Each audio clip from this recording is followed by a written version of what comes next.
Good evening, everybody. We're in week 4, and we're talking in the first 6 weeks about ways to think about urban management practices. Right? We're trying to build a theoretical framework to think about these practices. Right? Now we're going to use that framework later in the course to make an analysis in your own group project of a transfer of practices from one place to another. Now last week we analyzed this process of transfer, and we said, we used the text by McCann and Ward. We said that when you think about transfer of practices, you have to think both about connections. You also have to think about the territorial. You have to, because these practices, when you move from one place to another, you have to land, right? And that Ward and McCann call that territorialization. Today we're going to specifically look at that process of territorialization more in detail. How can you understand this? What we're going to do is, and you've read 2 texts about this. One text is quite generally about decision making in cities and who influences decisions in cities. And then the second text is about Hong Kong specifically and how you can understand policy making in Hong Kong. So this is the order in which we're also going to talk today. We're first going to talk a little bit about general things, and then we're going to look at a specific case in Hong Kong. So I thought it would be useful maybe to start, instead of doing this in the conclusion, to start with pointing out what's the aim of today. So what do we want to do with this?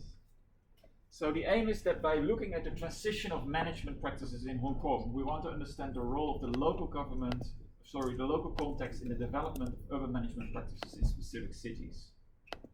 In other words, we're going to look at Hong Kong not because we want to learn about Hong Kong so much, but we're going to use it as an example. And Hong Kong is an example. The analysis that we present of Hong Kong is an example of how you should think about the landing of policies in a specific city, right?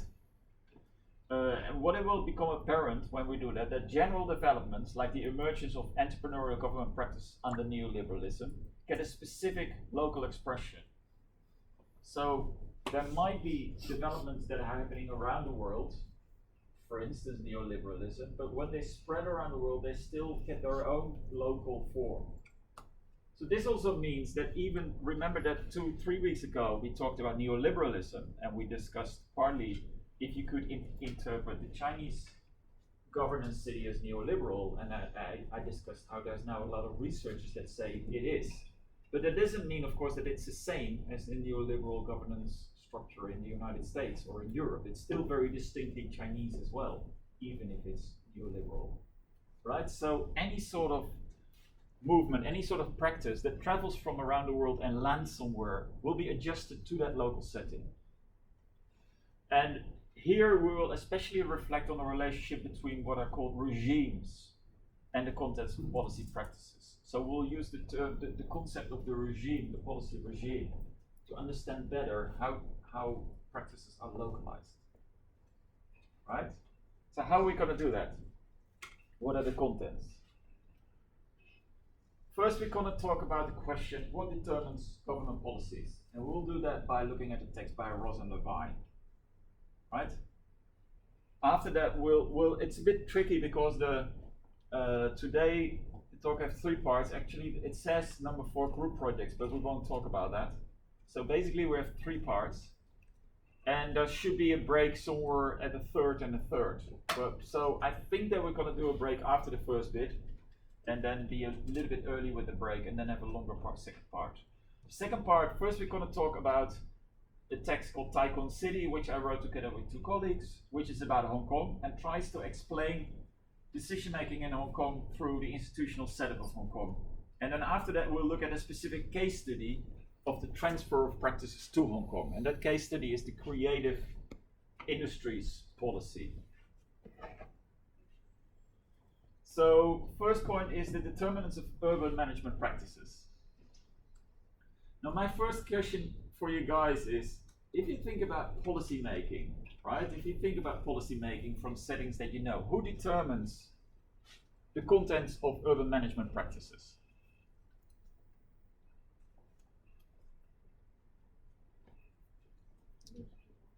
Rich people. So, any particular rich people? Let me rephrase. How do rich people determine policy? Via investment. Do they do more than only investing?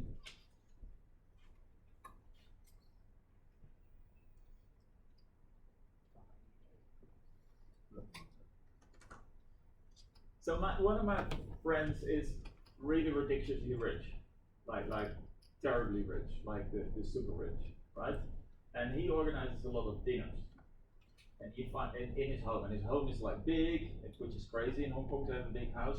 He's got a couple of floors, you know, and then part of the house is sort of a public area, and another part of the house is private. So when he has dinners, the people only go to the public areas, and the private areas you can't go to, right? So in the house, there's already a distinction between a public area and a private area.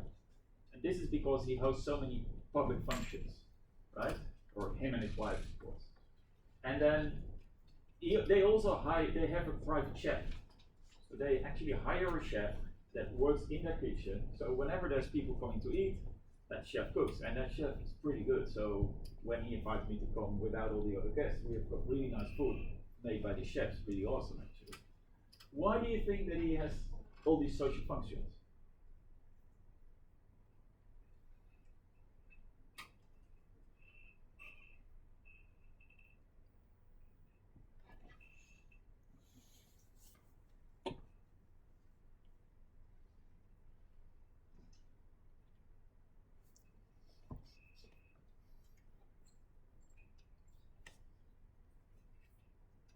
Anybody? Why do rich people have a lot of social? It's not only him, it's like all rich people do this. Why are there so many social functions? Is this because they like social life and they like having a drink? I think it's the business. I think the rich people who control the city's economy has these social functions. Yeah. So in other words, in order to make it work to be rich, you need to try to control things. And you control things by inviting people, by social networking. So the people that are invited, these partly older rich people, they're also cultural people in the cultural sector, of course. They're very diverse. It's not very one-sided. They're also politicians. Why would they would they invite politicians?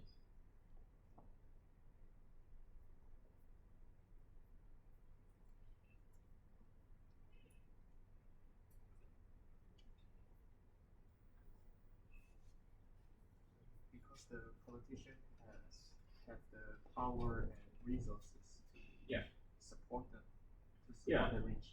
So at the end of the day, politicians are people that make decisions, right? And if you're rich and you want to influence that, you better make sure that the politicians know what you think. There's nothing illegal happening there in itself, right? It's not like he's giving a lot of money for it. It's not bribing. It's like making sure through social functions that politicians understand very well what you want and what you don't want. So it's more like a communication strategy, right? So if that's the case, then even if you say rich people determine what the policy is, there's other people involved in this process as well, like politicians, right? Who else will be involved?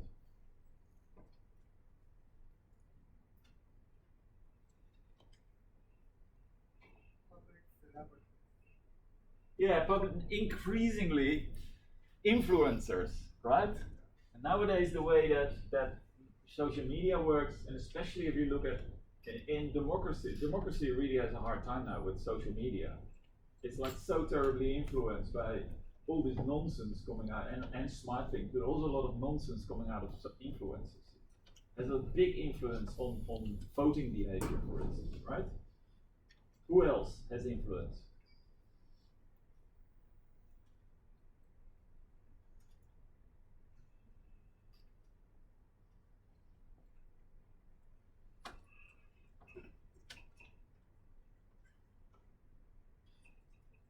So if you think about a city like Hong Kong, who's determining what happens here?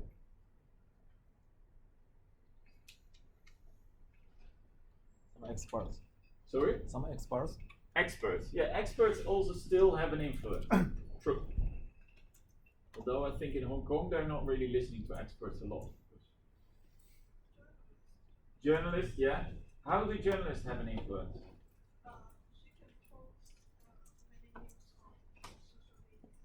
Yeah. So journalists, they influence the general opinion of people. Why is general opinion important? I think most people think general opinion can represent most of the people. Yeah. So in that sense, it doesn't matter if you look in a democratic society or in a less democratic society, governments care what people think. And I think actually that in democratic societies, in a way, governments care less about what people think because they've been elected, so they don't have to care so much, right? But look at the mainland China, the government in Beijing, they definitely care what people think. If too many people get angry, Beijing is paying attention, right? So at the start when the COVID pandemic just started, and there were a lot of people angry at the government and the government officials, Beijing did not like that, right? So the government is really aware of what, and in Hong Kong it's been always the same. Hong Kong never really had anything of a democracy, hardly.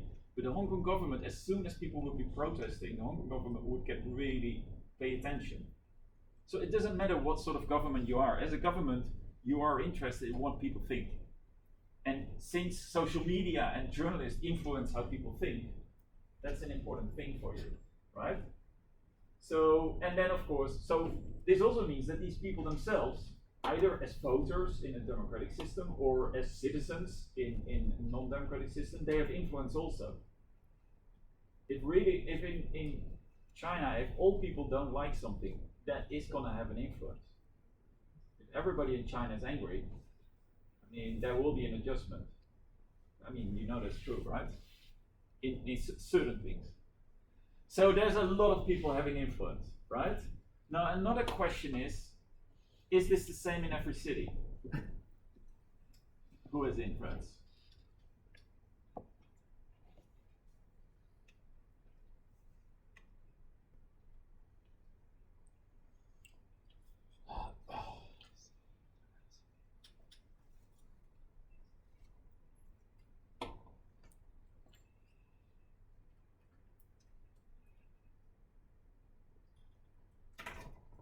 I think it's no. Because like China, the Jack Ma, she want to change the bank. Or the bank. It's Jack Ma. It's an entrepreneur. He's founded in the Alibaba. Yeah. Yeah. Yeah. But he 叫什么？他把它当成是老年俱乐部。He's criticized some tradition of the bank system in China. Say again. He criticized in the financial system in China. Yeah. On some public platform. Yeah. He wanted to. Yeah. Yeah. So maybe get angry with some politician or the Chinese government. Yeah. Yeah. So that's why I give some pressure and to the to her. That's why for some time we didn't hear of Jack Ma anymore. Yeah. Yeah. So but why? How does that show that it's not the same in every city? 为什么？说什么？我说。Jack Ma wants to rely on his commercial success to influence the bank model and also the financial system. Yeah. But the government say no. Yes. Yeah. So this is an example where something that actually is allowed in other countries was not allowed in China. It's just one example. Yeah, right? but it's for example in Korea, some big business company he can influence some of the policy of this country. Yeah. Yeah. Yeah. But in So- China, it's not in this situation. Not anymore. Yeah, Maybe. the government is very powerful. Yeah. Yes. So this means no, but this is a good point actually. That how this works, it's different between places, right? And also here in Hong Kong, I mean things that at this moment society on the Hong Kong government is pretty minimal because the Hong Kong government has to stop listening to everything, right? At the same time, at this moment still in Amsterdam, the city government maybe is listening too much to people. Maybe they should not listen so much. So the influence of people on policy is different, but also the influence of rich people, the influence of politicians themselves. These things are very different. On top of that, in some cities, rich people really determines what happens, but in other cities, not so much. There's really a difference in that. And I think even in mainland China, if you look at the different cities, they are still functioning a little bit different. So for instance, in some cities, if there's a big company, really big, important company, then that will have more influence, right? So it also depends, you could say rich people and throw them all together, but it still makes a difference which rich people and what sort of industries they have, right? So there can quite be, so for instance, if you look at the United States, there is a very clear difference between traditional industry and new technologies. Now the interest of new technology entrepreneurs are very different from traditional industries. New technology entrepreneurs want really high education. So they really push investment in education, for instance. Traditional labor, traditional industry doesn't really do that. They don't care so much about high education, right? So it's just one example. So that's the question, is it the same in every city? The question is also, can this change over time? Oh, the yellow is good.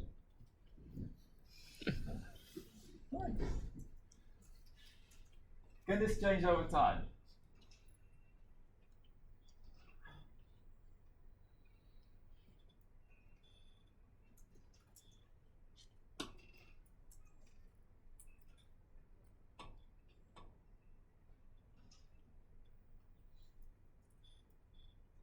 I think it can change over time because when the people with influence find that the cities cannot develop in the regime now, and they will want to change it to a way that can make the city develop. But that's changing the way that, does that change who is deciding? Or is that just the people with influence saying this is not working? And it's still the same people with influence. Maybe they can form a new coalition. Yeah. I'm just thinking about your Jack Ma. Yeah. Because Jack Ma, I think Jack Ma has been a little bit unlucky in a way. Because I think 10 years before, what Jack Ma was doing was totally okay. So I think something changed in China also, right? Yeah. The government is now, it seems a bit stricter regarding certain things. Without any judgment, but it seems different now than it was before, right? So things over time, same here in Hong Kong. If you see who decides what happens in the city here, I think the influence of officials from outside of Hong Kong now is much bigger than it was 10 years ago, right? That's how these things change over time. In the Netherlands, the influence of money, rich people, is really big now. It never used to be that way. 20 years ago, if you had money, nobody would listen to you in the Netherlands. Right? It was really like a traditional welfare state. So these things over time change, and it always seems these things get worse, but they also actually can get better. If you think not from the point of view of rich people, but for all of us.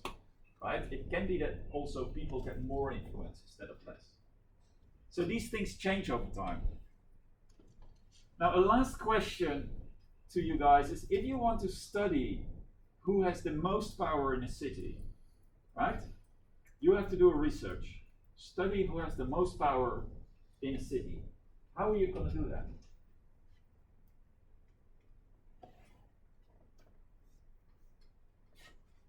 What are you going to do?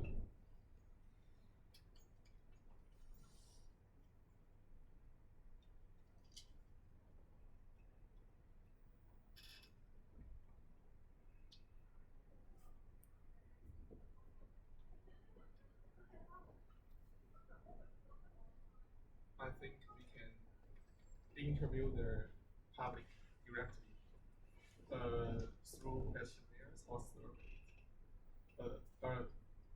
Survey is better because questionnaire, if in some sensitive area, I think it may be illegal.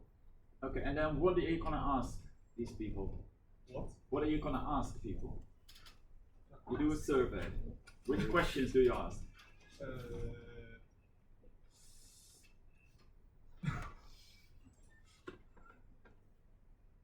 Who has the power? Maybe No, it's not, I'm not joking. It's not a trick question. It's just how would you do that? How do you find out who has the power actually in a city?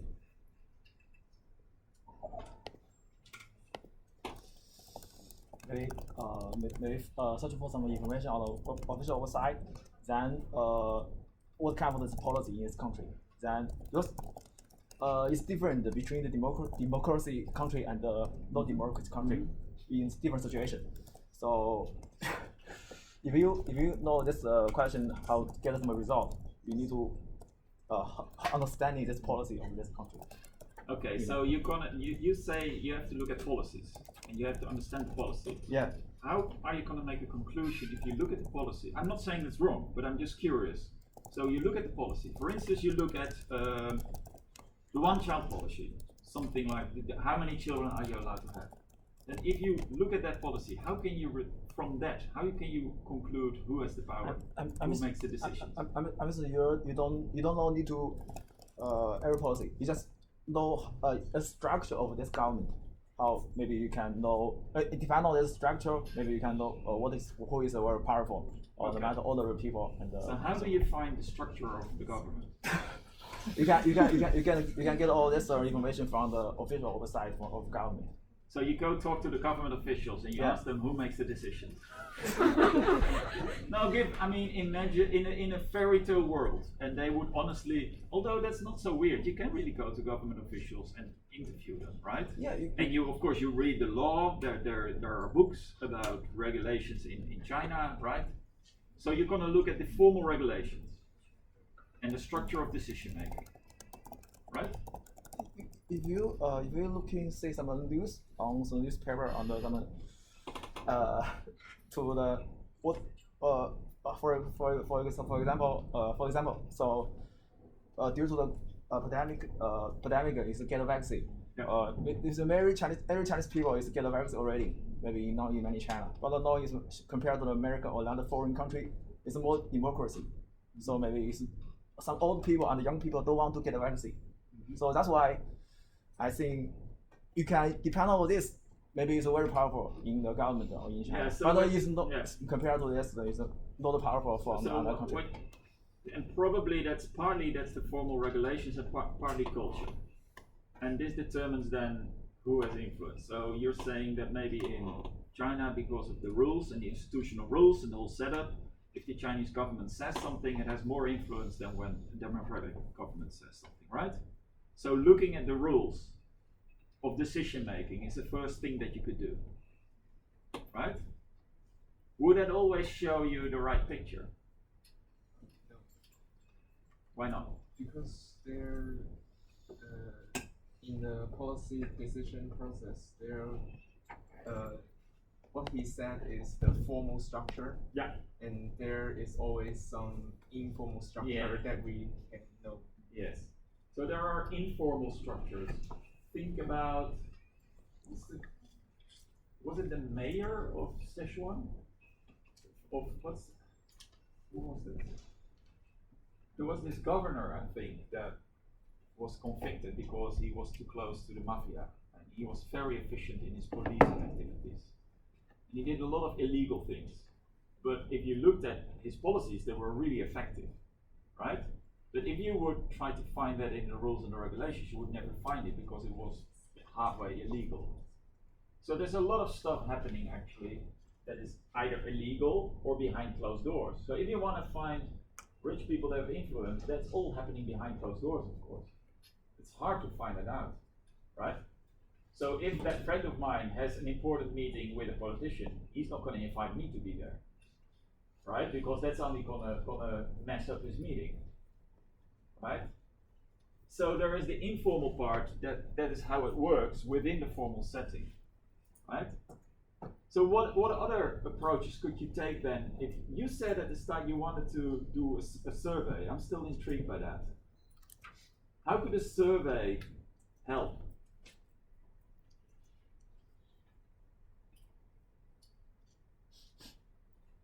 I think it's very difficult. I think if we do a survey to the public, I think the public's from the public's perspective, it is hard to find the truth. Who determines the urban management? Yeah, so if you ask everybody in the public, then probably they've got all sorts of ideas, which also partly are just wrong, right? So how do you know it's right? Now, in the paper that you guys have read, in Ross and Levine, in that chapter, actually there was an approach where they were asking questions, which is called the reputational approach. But they weren't asking it to everybody in society, they were only asking it to important people in the city. So if you ask leaders in the city, and they can be all sorts of types of leaders, political leaders, economic leaders, economy leaders, social cultural leaders, right, from all these sectors. If you ask people that are quite close to the government, that know about these things, if you ask them, who do you think has most important influence? Maybe that's also a way to find it out, right? Not just everybody, but a select group of people. But I think if we ask the special sectors, or you mean that have a close relationship to the government. I think these sectors will stand on their party or their business interest to answer the questions. So I think it may be also not the So what you're saying is there will probably be bias. Not everybody will be honest, and it depends a lot on the society that you're looking at. In some societies, this is much more hidden than in other societies. Some societies, people are more open probably about these things, right? So these questions are all at the background of this text that you guys have been reading. Text, who has the power? This text is about who has the power in cities, right? And the text basically has 4 approaches to answer. In this chapter, there's 4 approaches to answer that question. What are these 4 approaches?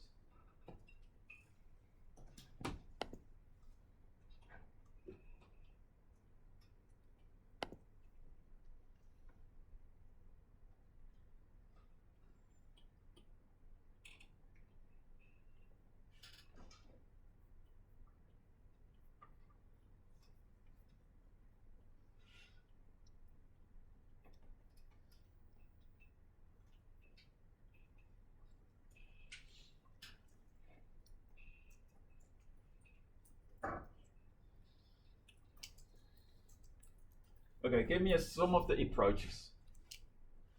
First one.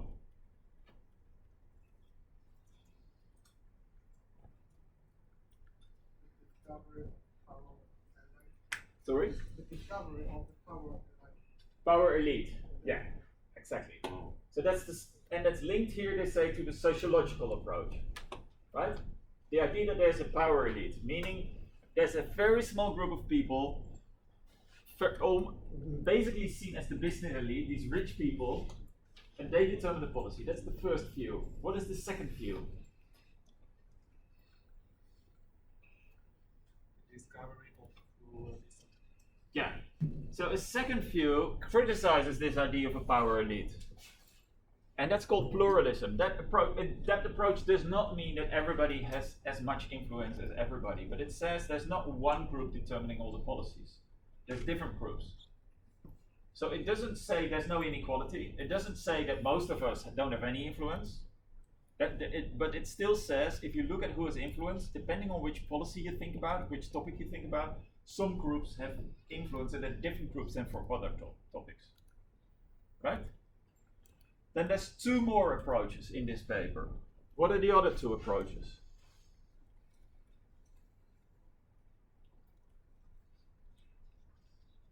So now it was easy because you could just follow the paragraph titles.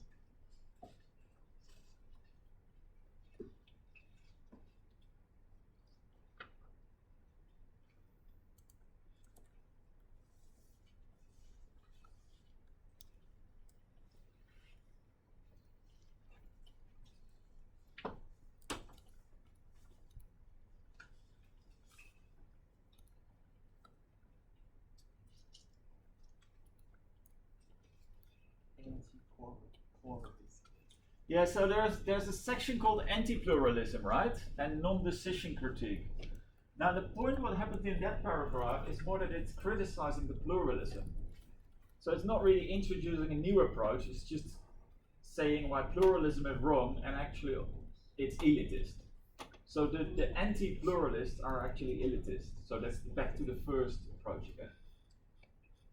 And this pluralist versus elitist, that's also the basic conflict in urban politics, in urban political science. But there are still two other approaches.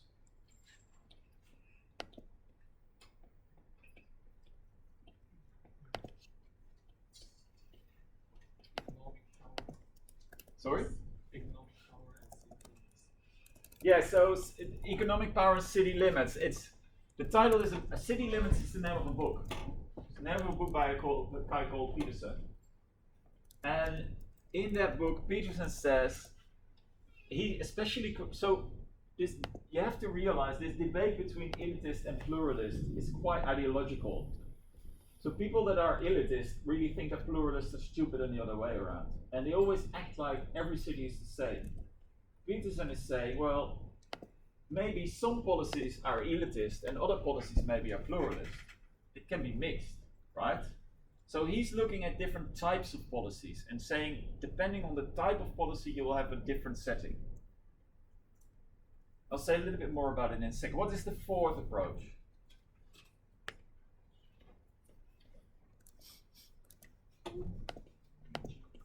Yeah, regime theory. So regime theory is a theory that says not every city. So Peterson with City Light says it depends on the type of policy. Some policies are elitist, other not. Regime theory says it depends on the city where you look. Some cities are elitist, other cities are not. You can't just say generally urban politics is always the same. Some cities are just much more responsive to citizens than other cities. Right? So if we go to the elitist position, what do elitists say?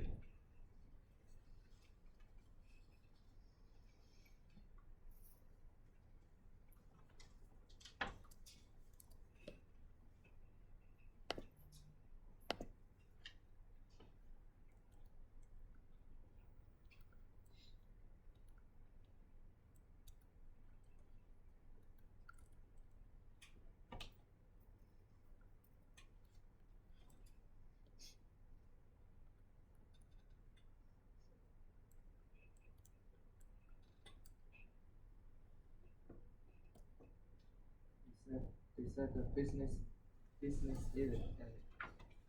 elite control the decision making process. Yeah, so it's the business elites that control decision making. How do they come to this conclusion? This brings us back to, remember this question?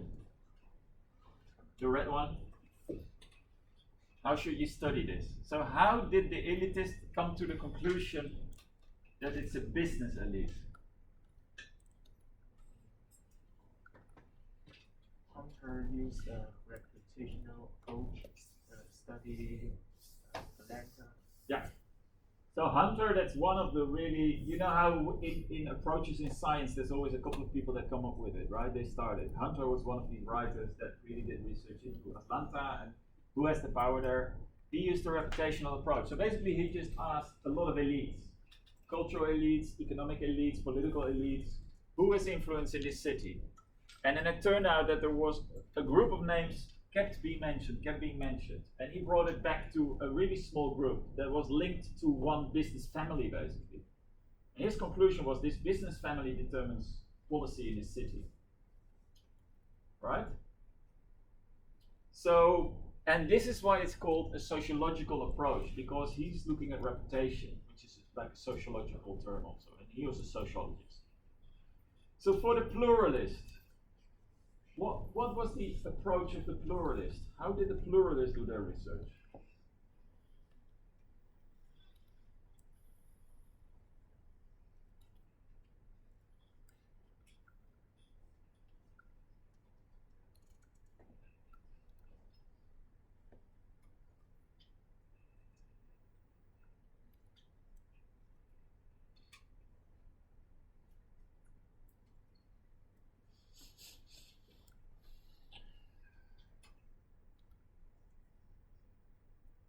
Use faulty methodology. Sorry? Faulty methodology to find out the problems of the elite theory. They use what methodology? Sorry, I don't hear. Faulty methodology.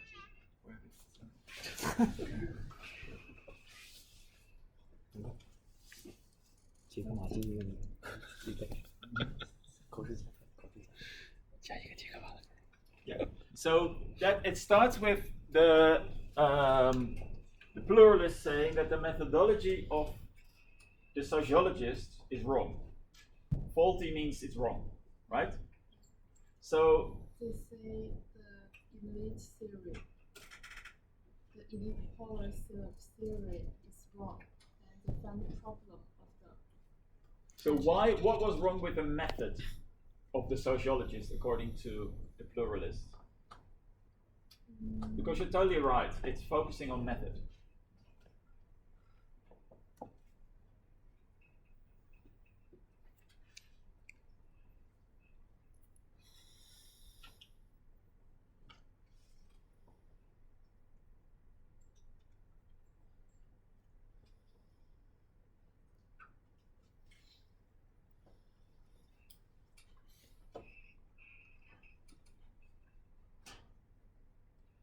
Because they see the research based on solely on reputation is insufficient to the task of studying for people. Yeah. That's exactly what it is. So they say, they don't say it's wrong to look at reputation, right? It's still useful, but it's not enough. Because, well, what you actually research is what people believe. But already before we said, like, yeah, how do you ever know what people believe if that's true? Or how do you know that they say what they really believe, right? So what do the pluralists suggest that you do instead? Or at least in addition? Focus on behavior. Yeah. Focus on behavior. In other words, focus on what actually happens. So instead of just asking people who has the influence, why don't you just go look at a policy? And it's a little bit what you suggested. You just go look at how it works. And then you find out who has the influence. Now, of course, in certain political systems, that's harder than in others. I mean, some political systems are really transparent. If you have decision making in a parliament, you need to give arguments, and then there's people criticizing it. In other political systems, of course, this happens behind closed doors, so it's harder. But the argument of the pluralists is you just have to go look at actual decision making, just see who has the influence. Or Or to say it differently, you have to see who benefits from the policy, because those are probably the people that have influenced it. That's not totally true, of course, but that's very often what's being said. So the argument of the pluralist is, if you want to research this, just go empirically follow a decision-making process and see who has the influence, right? Now, what is the criticism of the non-decision makers? And in the third section, what is that?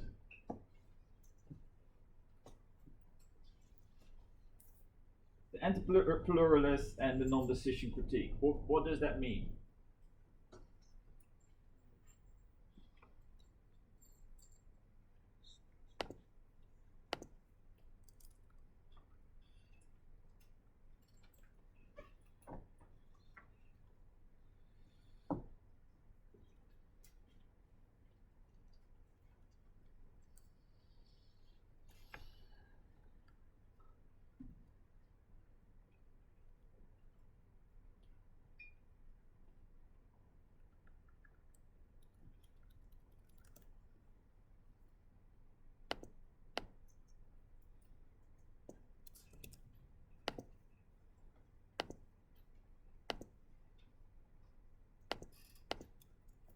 It means that an enterprise that with a big influence, it don't have to do something. It don't actually have to put influence on the government. Yeah. And it can influence the decision. Yeah. So this section actually gives different various arguments, right?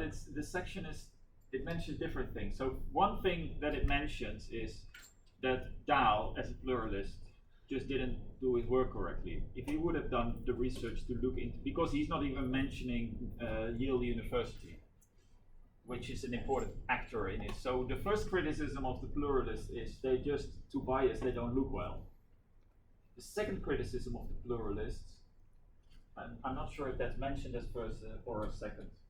The other criticism following Lipsky is that, well, if you just look, for instance, at when something happens that's not in favor of the rich, it's only tiny things.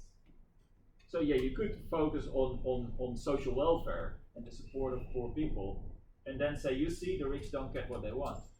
But the argument there is, well, that's such a minor support that the rich, I mean, if it would really be fundamental, they would never allow it. That's the second argument. The third argument is that if you want to influence government policies, especially in democracies, just make sure that these issues never come up for decision making. So what happens when a government doesn't want to make a decision? They'll do a research project. We don't know enough about it. We'll give money to a research bureau and they do research into the nature of this issue. And then 20 years long, there will be research into the nature of this issue. And nothing ever happens. That's a way of organizing non-decision making, by making sure that it never comes up for decision making. Keeping it from the political agenda. Right? So if you, for instance, own a factory, a chemical factory, which pollutes a lot, and then obviously there's people living in your city saying that they should do something about it. How are you going to influence government policy? By just making sure that this will never be discussed. So keeping it off the agenda is a very effective way of influence. So these, basically, what we've discussed now are the core issues in this text. Now I've written them down again, I will walk very quickly through them now, but it's what we discussed already.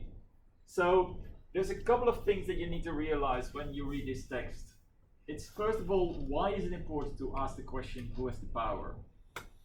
Well, the issue is, if you want to change something about urban management practices, if you want to improve urban management in a system, you need to know who does what. So understanding who has an influence is important if you want to change something in a city. Or, to put it differently, if you're being invited by a government to advise them about policies, then you need to know who's the one that makes the decision, right? It's a little bit like if you're in business and you want to sell a product to another company, you don't want to speak to a person down there that doesn't make any decision. You want to talk to the boss that makes the decision, right? You need to know who does that. So you need to find out who takes the decision here. So it's the same in policy analysis. You need to know who makes decisions. And very importantly, then you have to, it's not enough to only look at the formal institutions. It's useful to look at these books of how it's arranged, but you also need to look at the informal things. And you have to realize also that these questions are being asked in very different academic fields. So in sociology, in political science, and so on. And in each of these fields, they have different approaches. So it's quite a diverse field. Now, the last thing that you need to realize, this text is written about American cities. So that all the assumptions in this text are about American cities. If you would write the same text about Chinese cities, you would write it differently. You would look at different things. So this text, for instance, looks at the influence of voters. So it's thoroughly based on a US political economy with a capitalist economy and then free elections. And that's really influencing how it's being written. But still, I think quite a lot of the assumptions in it are also really relevant for other societies. So the question, if for instance Chinese cities, if the governance there is pluralist or elitist, and how they change over time is a relevant question. And what is the influence of people with a lot of money on decision making, for instance? Is a relevant question, right? So with this in mind then, in the chapter, they first write about the elitist, and these are sociologists because they use a reputational method. Now the first people writing about it are a husband and wife, Lind and Lind, who wrote about a town called Muncie, Indiana. It's a small town. They don't mention the town itself, they call it Middletown, but they found out later it was Muncie, Indiana. And they said, well, the decision making is controlled by a family. They called it the X family, right? Because they didn't want to give the names. And they said, this family controls the whole business elite. And then Hunter in '53 wrote a book about Atlanta, in which he basically came to the same conclusion. He used a reputational approach, and then said there's a power elite in closed networks and they decide. And he said on any important issue, these business elites, they will have the same position. So they will agree and they will determine what happens. Only maybe if there's some issues not so important, they won't. And this of course means then that the majority is voiceless and powerless. Now the response of the political scientists was pluralism.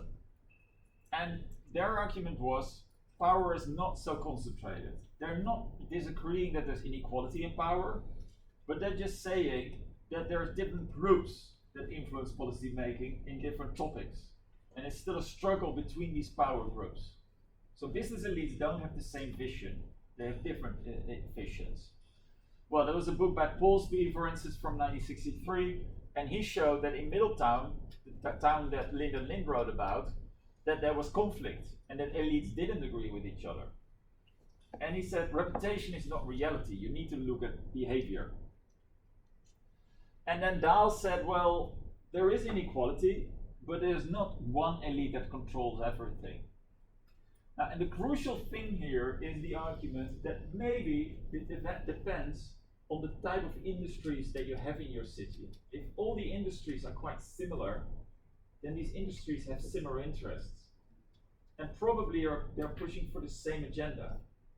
If you have businesses in your city that are very dissimilar, for instance, some high-tech industries, some low value-added labor production, then they have very different interests. If you have a factory for low-wage labor, you don't want the government to invest in education because that's only going to drive up your wages, right? You just want to, if you have a high-tech industry, you want well-educated people, so you want the government to invest in that. So if you've got very diverse industries in your city, then probably also the elites have dissimilar opinions, and there's fights amongst the elites, the business elites. So the argument here is that it just depends on the makeup of your industries. Now the argument of Dahl is that coalition formation and competition within the elites prevents that only one group will influence everything. These are then the criticisms of the pluralists. First of all, pluralists do not show if indirect influence is big enough. So this criticism says, yeah, sure, the pluralists can show that indirectly some groups have influence, voters for instance, but is it really a big influence? They maybe only win on unimportant issues. Or to say it differently, with Lipsky, the poor are still poor. If they would really have influence, they're most people, if they really have influence, that would change. And the second criticism of Domhoff is that Dahl didn't study New Haven well. He just missed a couple of actors that were really influential. And then the third argument is the non-decision argument, that it's not about which decision making you influence, it's actually about which decision making you prevent from happening.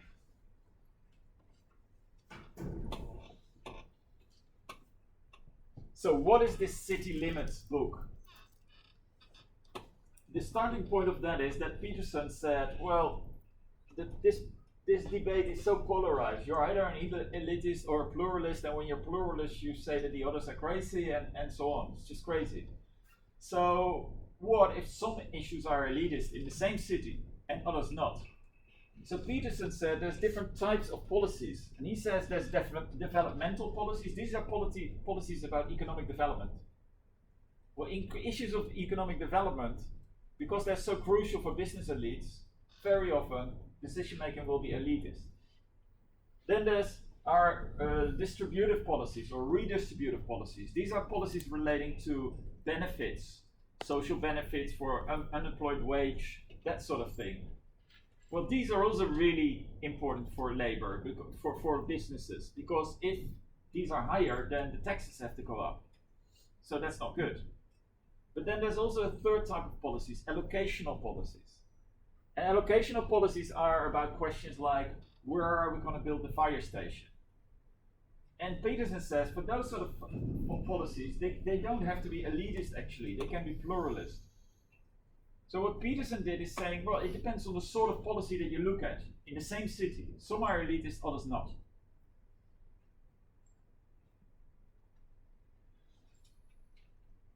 And then the last theory, the regime theory. What does the regime theory say? Well, regime theory just looks at the resources that different groups have in society. It says there's businesses, there's social groups, there's all sorts of people that might have resources that are necessary for a certain policy. So, for instance, think about a policy in Amsterdam, a democratic city. If the government wants to create a policy to improve mask wearing, they will have to listen to citizens, because nobody's just going to do it out of nothing, right? So in that sort of policy, one of the essential people with resources are the people themselves, because if they're not going to wear masks, it's not going to happen, right? So it depends really on the sort of topic that you look at, and then you need to see who has the resources to create this policy. And those people will have to come together in a network to agree on the policy.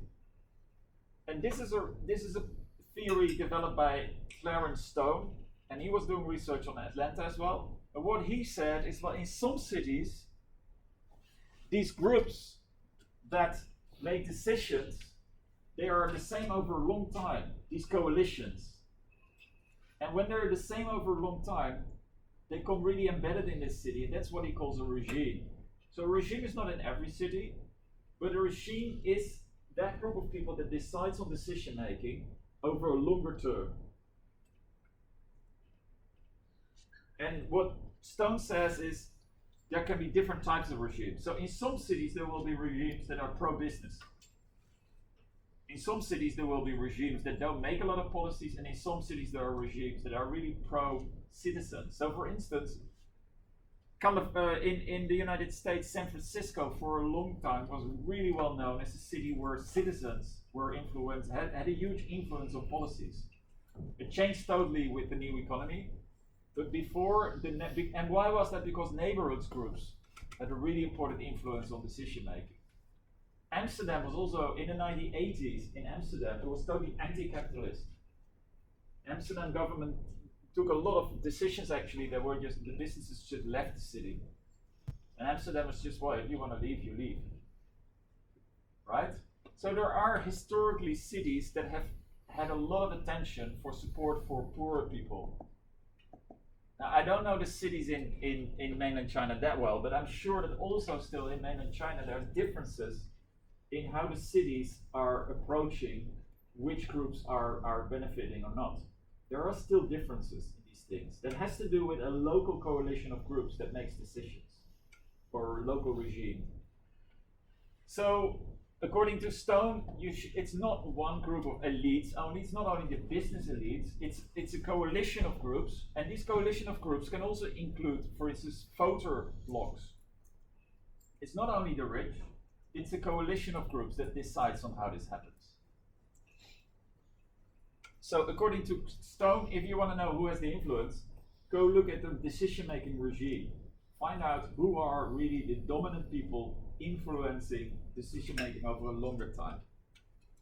And these regimes are very local. In different cities, there's different regimes. So what are the conclusions about this? Well, first conclusion, there's no agreement. If you look at this literature, I mean, there's so much disagreement. So for every argument, you can find a counter-argument. Also, second conclusion is that different theories partly are based on doing research in different cities. So maybe Muncie, Indiana, and Atlanta were elitist at that time, but New Haven not. It could just be that these cities were different, right? On top of that, you could say, well, if you look at the basic difference, the contrast is between, is it elitist, a small group of elites, or is it pluralist? That's the basic difference between these two. And then you can see that later groups actually try to explain variation either within a city or between cities. So Peterson explains variation within a city, and Stone, regime theory, explains differences between cities. But the interesting thing about the regime theory is that it says that you need to look at the way in which groups are embedded in cities. So regime theory can both show that a regime is elitist when it's a pro-business regime, but it can also show that a regime is more pluralist. So regime theory can include both, basically. And you also see that because of that, I'm partly using regime theory also in the second part when we talk about Hong Kong. Okay, I think it's time for a break. And in 15 minutes we'll continue.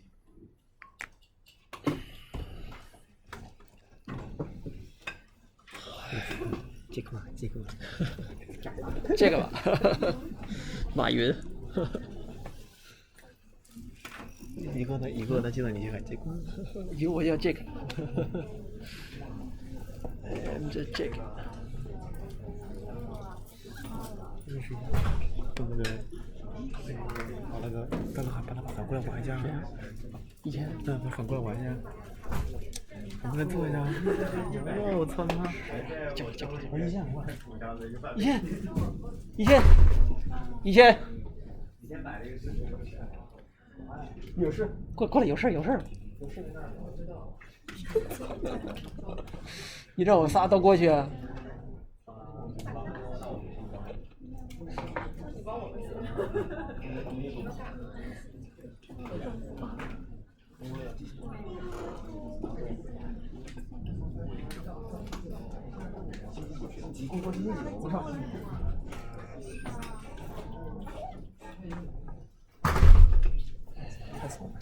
太怂了！哇了！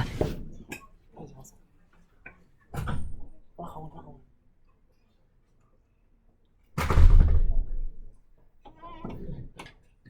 好，星期日的，我要考虑那个肥皂。我也没到，因为我那个时候金鱼。没有了。明天在周二我可以做两个的那个我就可以差不多。其他2人都做。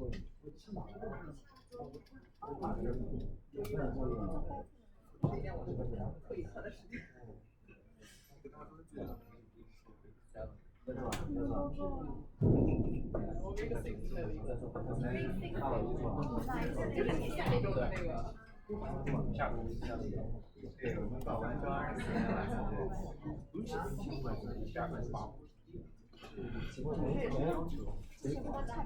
感觉习惯有一些我写的都80版都写了。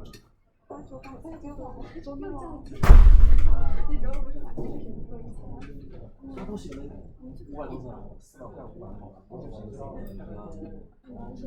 那做作业啊？白皮那个吗？对啊，写了1600字，要改要再说也就是去跟方法描述一遍。20个字。我们最后算下来是凑长了，我那1300，也是300多，不对，1300，1000写不到。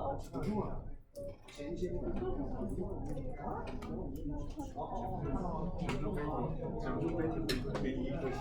关键是你写这个字你不知道用什么，是你手写了3个星。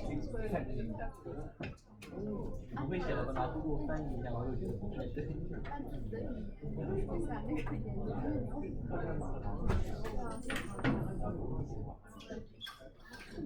那个周3的时候，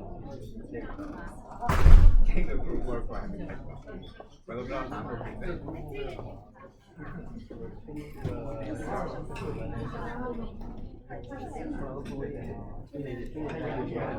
计划。对呀，我当时到最后一天憋不出来。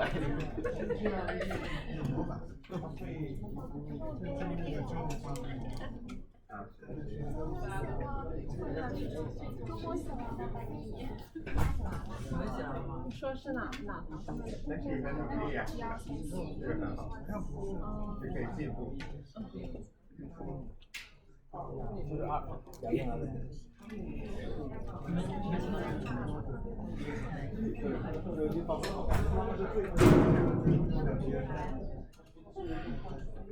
就是比如说你用了那个上去的软件，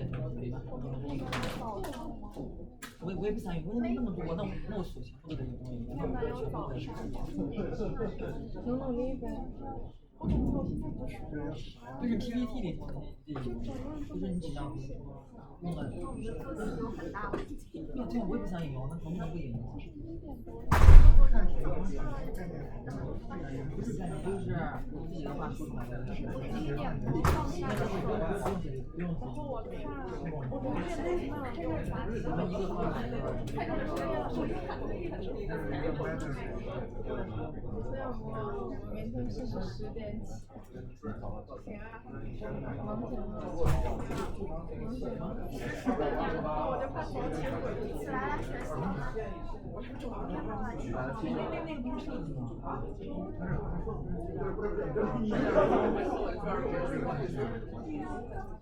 尽量用。我得在这写，在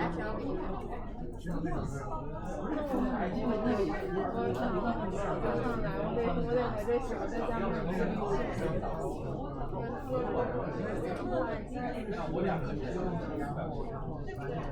把那个然后弄到一个，然后一个好看的。再打一个，说了多看更重要。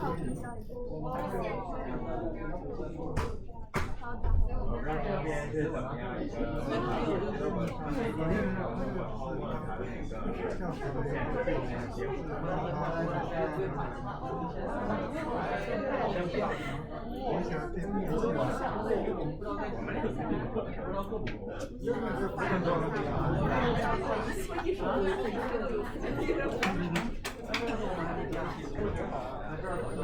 我们还没写完呢，我们还有还把那个。对，如果说那个，就是咱们用了老师批的，就是哪怕不是全部抄的，就直接用自己的话说出来，那种比较有用。对，不能引用到什么话，你妹的引用吗？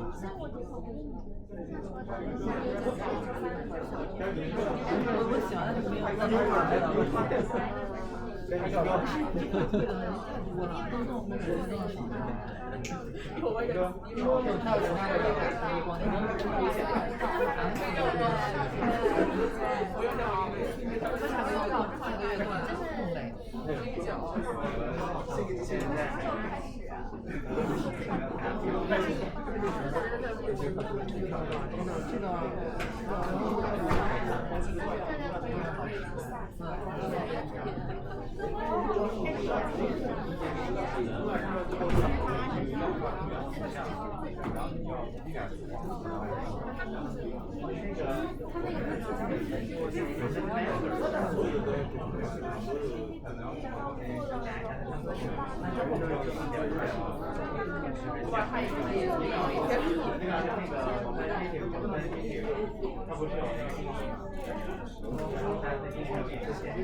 那我们提交不是让那柚子？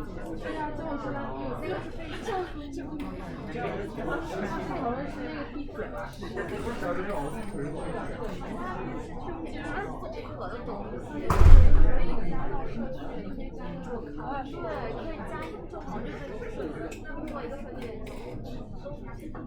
那我们就先定一个日子吧。对，就选一个，我觉得这个。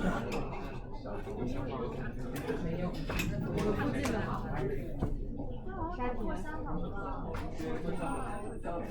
沙田。沙田。啊，他不是做大陆和香港对比的吗？我不知道啊，我记得。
那就周一过之后好。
Okay, that moves us to Hong Kong. So, to start the discussion of Hong Kong, I wanted to ask, what are if you look at the urban form, so the form of the city, what do you think is typical for Hong Kong?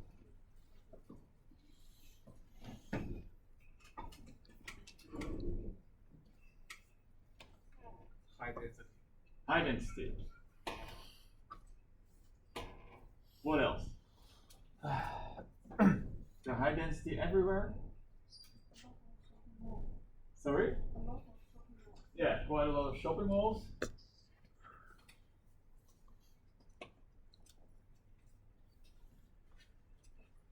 What else is typical of Hong Kong?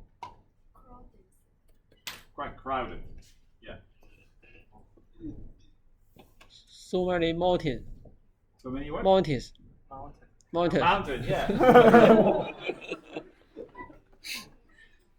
I think you need to say more. Everybody's awake. Yeah. Yeah, so many mountains, yeah. But the really striking thing also is that these mountains there's no buildings on the mountains, right? Yes. That's a deliberate government policy, because of course you can build houses on mountains, right? Yeah. Yes. So it's not only that there's a lot of mountains, but if you look in Hong Kong, there's so many natural parks. It's really beautiful.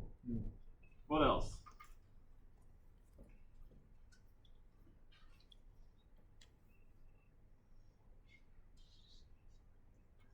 The housing problem, the very high land price. Yeah, so you're saying two things. So the housing problem and then the high land price. So the houses are really expensive, and then that relates to the land price, especially. Absolutely. Why is the land price so high?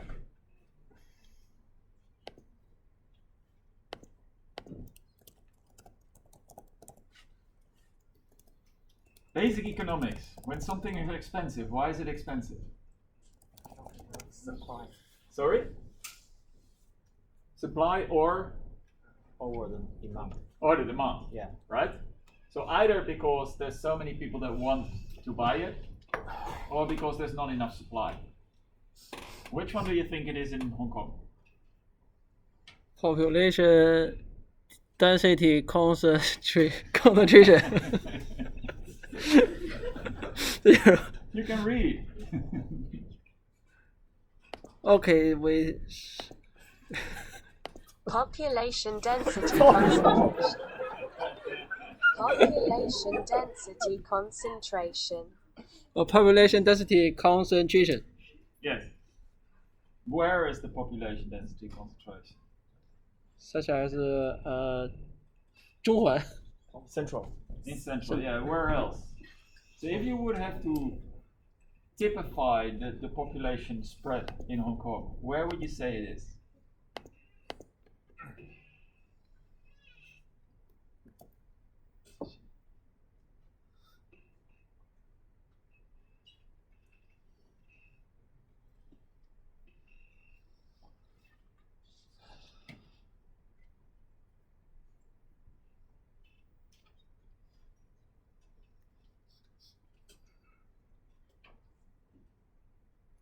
So where is the population in Hong Kong?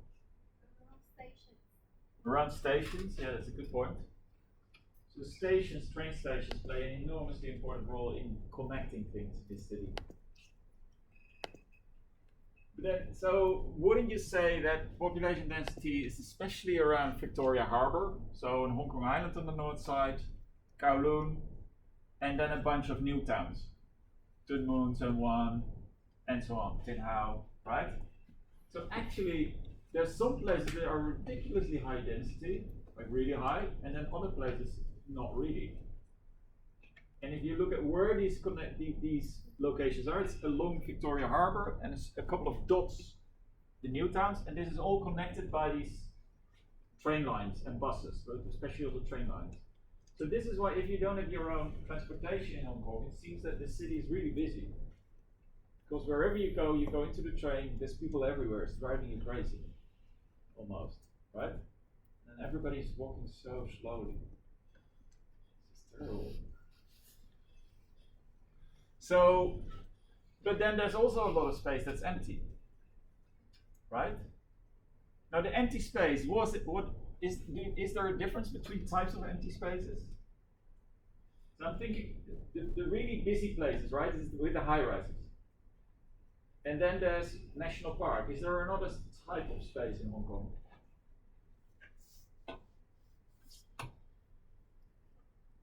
Have you guys traveled to the new territories? You must have. Yeah, so there's the public housing, but that's part of these really busy, but it's a good point that in these really high-rise areas, there's both public and private housing. And then typically, the public housing is further away from the train stations. Because of course, people with less money need to walk more. Right? But then if you go to the new territories, there is these really, so if you go, let's say north from Daimoshan, the highest mountain, all the way to Yunlong, that whole area in between, that's very low rise, but all urbanized. There's all villages and villages and villages. Have you ever been there? Because it's a pretty interesting area. What is there? Sorry?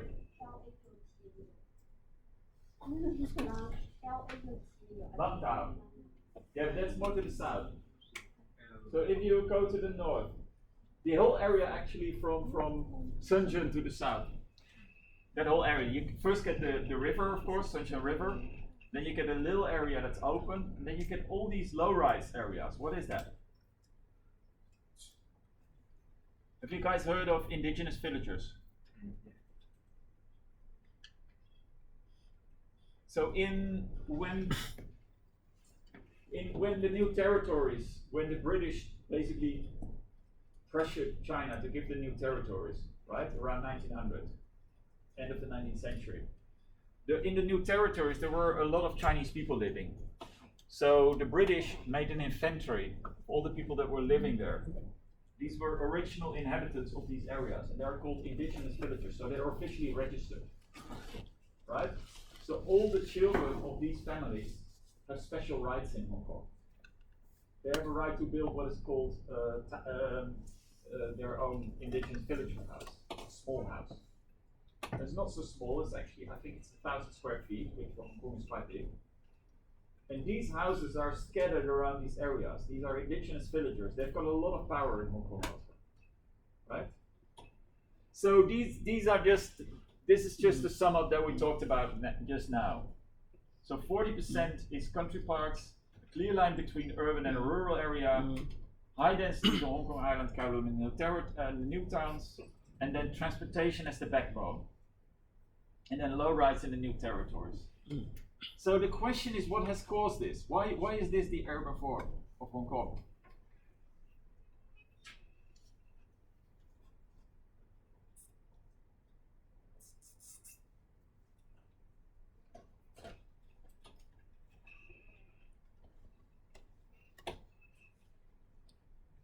Of course, that comes back to the question, why is the land price so high? So I think the first reason is, as I have talked, that it's about the indigenous villagers. Sorry? The indigenous villagers, and they actually occupied a lot of land, and the land utility is very low since the house is relatively a very low level house and not urbanized. And also many people have criticized that there are many undeveloped lands and are controlled by several developers. The land states are controlled in them. And those lands are currently some so-called farming lands or brown lands. Actually, the government have a plan to develop those lands, but because of the title issue, it is very hard to deal with. Yeah. The government is now trying to use the legislation, the land reception ordinance, to resume those lands, but it may take a very long process. Yeah. And also many arguments on this. So these are all arguments that point at a very inefficient land use, basically, right? So it's quite striking that in a city where the land prices are really high, and the government keeps saying that there is not enough land, that the land use is really inefficient and the government doesn't do anything about it, right? So that needs an explanation. Now the next question is, how does that relate to the models of Ross and Levine? Well, I will suggest that to explain that, you have to use regime theory. You have to look at a regime, groups of people that over a long time have together determined decision making in Hong Kong and benefiting from the situation in Hong Kong a lot. So that's then the story of Hong Kong. How would you say that? Now this is a text, a silly text from, if you go into a tourist shop, there's this book, and the book is called Hong Kong Chic. Terrible name, right? And this is what they write down. Many of the skyscrapers are award-winning examples of contemporary architecture. That's not really true, actually, in Hong Kong. But expanding upwards has been more a necessity than an act of vanity. Of its 1,100 square kilometers, Hong Kong has very little flat land, approximately 200 square kilometers. As a result, commercial and residential rents are some of the highest in the world. The lack of space has led to high population density and concentrated places. So why do I use this quote? Because this is typically the story that the Hong Kong government wants to tell everybody. This is also the story that if you're going into primary school in Hong Kong, that the teachers tell you.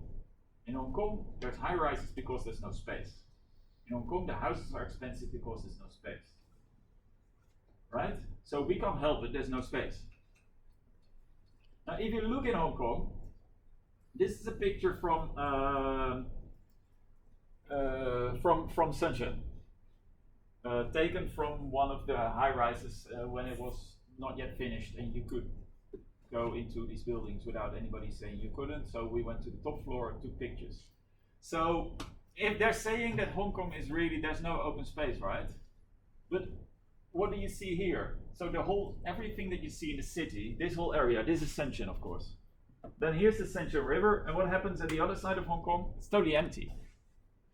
That's pretty funny for a country where they say there's no open land. If the government says there's no land, why is there so much space? Just imagine how many houses could live there if you see Shenzhen, right? You you could house a lot of people there. This is Hong Kong. If you would say it's so full and there's no space, I mean, I'm not suggesting that they should build on the beach, don't get me wrong, but it's quite a lot of space. This also, does this look like a place that's really high-rise and busy? And so if you look at Hong Kong, you can keep taking pictures where there's actually a lot of space, and that's exactly the arguments that you were just giving. Go to a brownfield area, you see all these open space.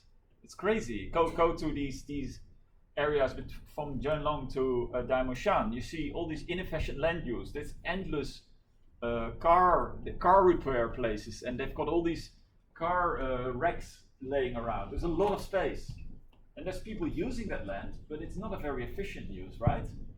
So the argument here is that there is a regime, and that this regime is focusing on what is called land consolidation. What does this regime want? Actually, this regime wants lands to be scarce. And it seems a bit weird because the government is looking for land, right? But the argument is that it's actually in the interest of certain really powerful parties in Hong Kong that land is scarce. Because what happens if land is scarce? It gets expensive, right? You get high land prices. So who have an interest in high land prices? Well, first of all, the government, because the government, through all sorts of taxations, earn a lot of money on real estate development, and that especially goes through land. So if the land is more expensive, the government can ask more money, basically, right? So if you look at the government budgets in Hong Kong, 20 to 30% of the Hong Kong SAR budget is based on land. That's crazy. In years that the real estate market goes, that there's a lot of building, it's 35% of every Hong Kong dollar comes through land. So the Hong Kong government budget is a third dependent on land in those years. And actually, if you look at all the money that's being made by the government through taxation and everything of real estate companies, it's even 40%. So the Hong Kong government gets 40% of its budget from land development related things. So obviously, if the land prices go up, the government can only ask more money. They can ask more and more and more money. So basically, and the Hong Kong government is always saying we don't have high taxes in Hong Kong, right? And they always keep saying, look at the taxes in mainland China, it's not good. Well, in Hong Kong you pay tax, you just pay it through the price of your house, right? You just live in a tiny house. That's how in Hong Kong you're taxed through square meters. So that's the first thing. That's the first party of this regime that has an interest. Now, the second party that has an interest in higher land prices are big developers. And you would think that real estate developers don't want land prices to be high, right? Why do you think it's in the interest of the big real estate developers that the land prices are high?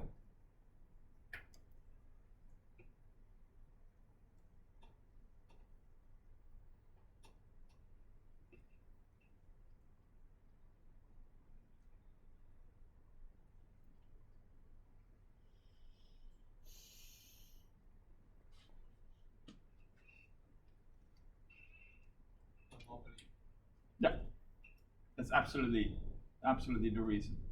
So only people like Jack Ma can invest that money, right? So there's only a very small group of people that can buy that land.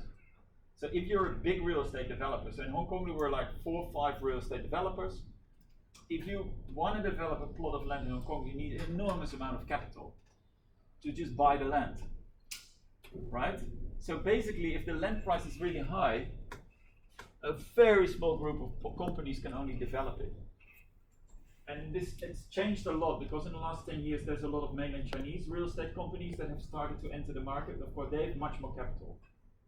Well, not all of them, as we know. Actually for big real estate developers, not all the real estate developers, but for the big ones, it's really good if the land prices are high because it keeps all the small parties off the market. So basically they can control the market much easier if it's really expensive. Plus, the big developers get their money back anyway. They pay the money to the government and they just sell it on to the consumers.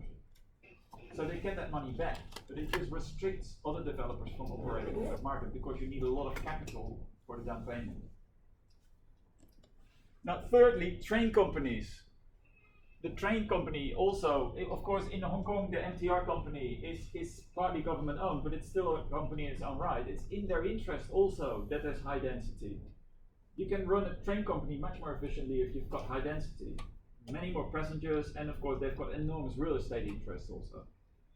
And then the last group of people are these indigenous villagers that we talked about before.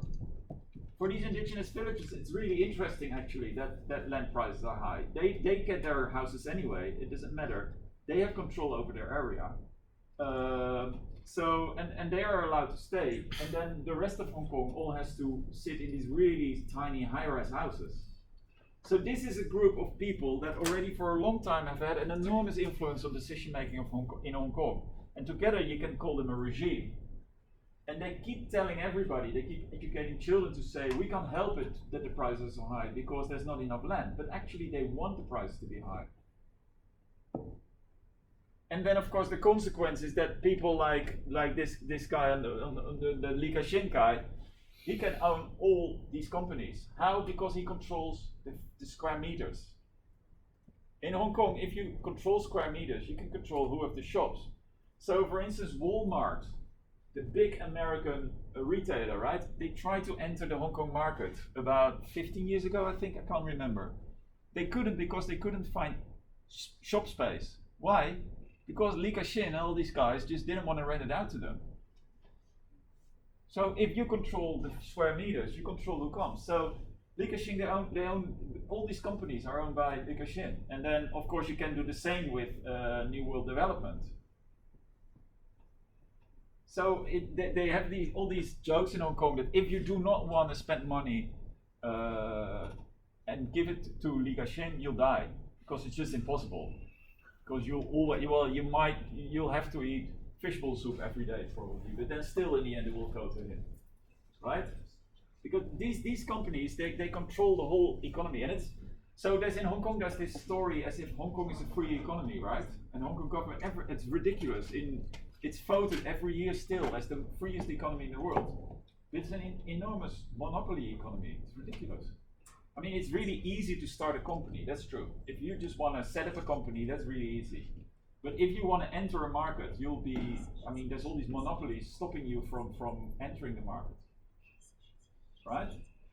So this is then what an urban development regime is. It's a group of core actors, government, real estate actors, train companies, indigenous villagers, that control, that have over a consistent time made decisions in Hong Kong that work for their benefits. And so it's not elitist because these indigenous villagers are not really rich, but together they control decision making. And the result is high density and land scarcity, but this is an instrument. This is not something that's bad for this regime. It's actually good for this regime. It just helps them getting richer and richer and richer.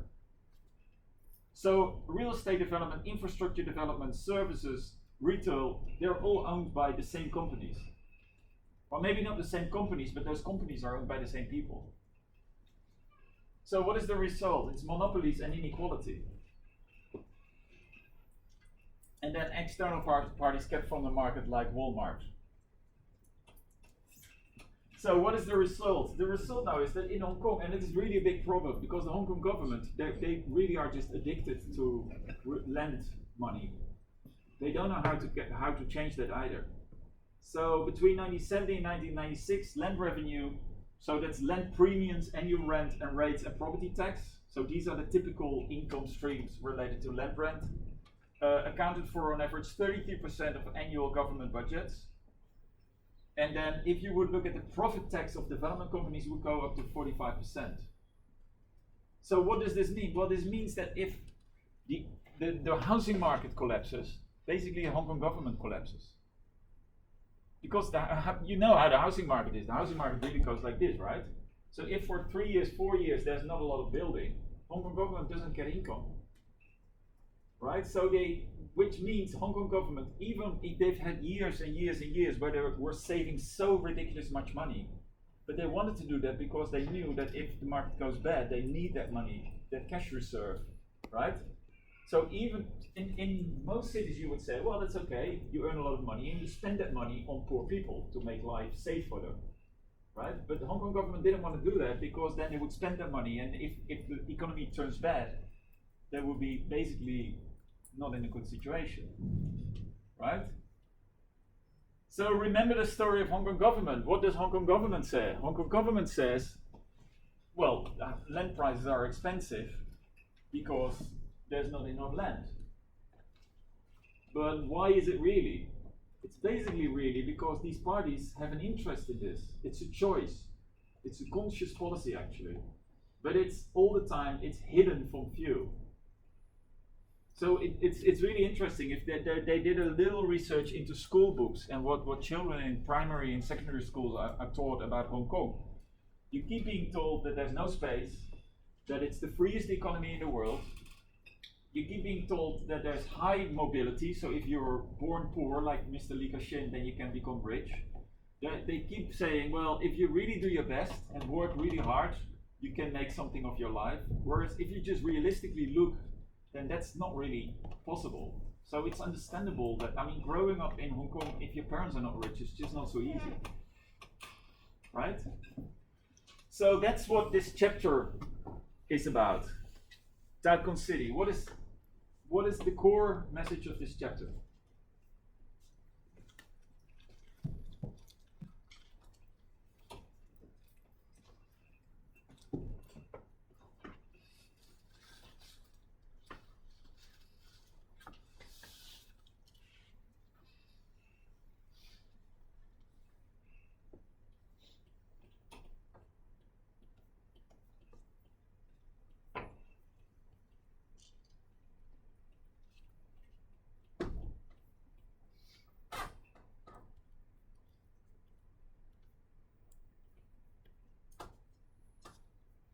What does the chapter look at?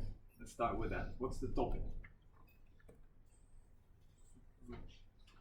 Yeah, so it comes from a research project into super rich people. Super rich people are not just rich, but really rich. So you need to have like at least 100 million American dollar accessible.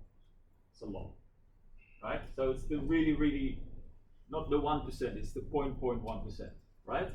And it's looking at the effect that they have on cities. And then, but that's the book. What is this chapter looking at?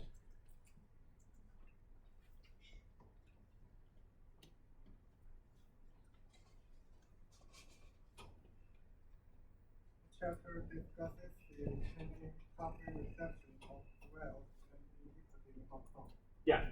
And also propose a structural analysis of the super rich and inequality. Yeah, so first of all, it looks at wealth inequality. So it doesn't only look at the super rich, but especially at the gap between on the one hand the rich and on the other hand the not rich, right? And then it suggests that to understand that gap, you need to look structurally. Now the reason for this is when you look at a lot of literature on super rich people, it's always assumed that super rich people are rich because they've been really efficient and really good at making money. For some reason, whenever people study rich people, they think that rich people are rich because they did something well. You could also say they were just the lucky ones. Somebody had to become rich. I mean, they were the lucky. It could have been anybody. I mean, the capitalist system, as it works, produces rich people. That's the structure behind it. Just like it produces poor people, it produces rich people. And maybe there might be a fight which one of the three is the richest, but I mean, so this chapter says if you want to understand wealth inequality, you need to look at structural factors behind the production of both the rich and poor. So what are the structural things? So that's in addition to regimes, right? What are the structural things that this paper highlights?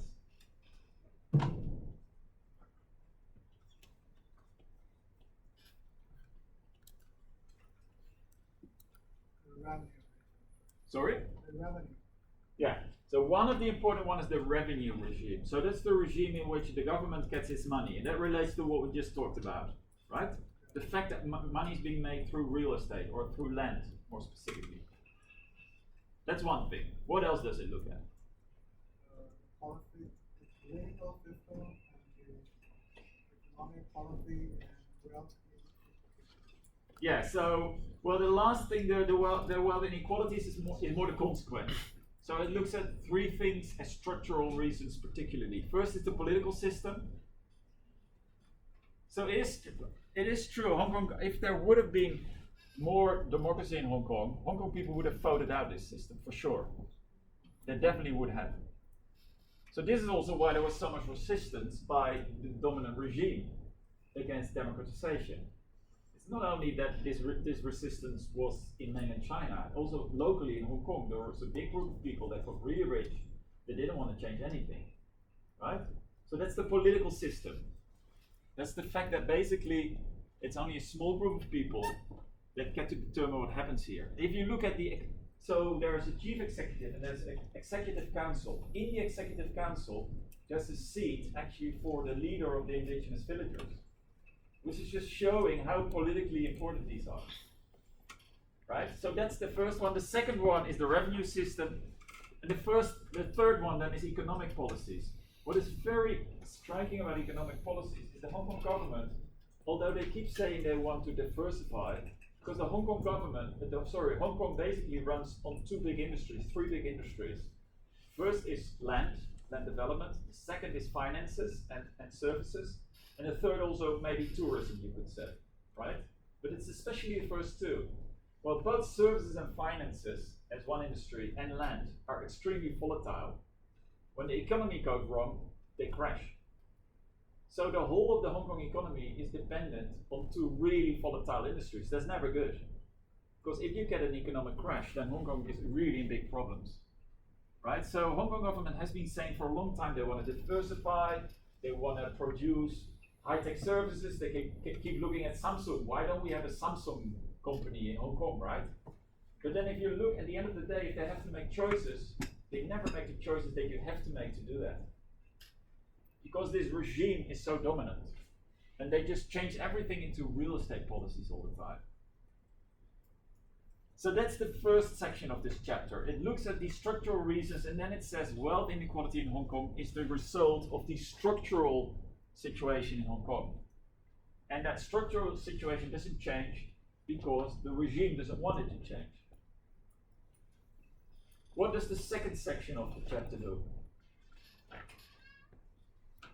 Starting on page 237, I think. Yeah, 237. 236 actually.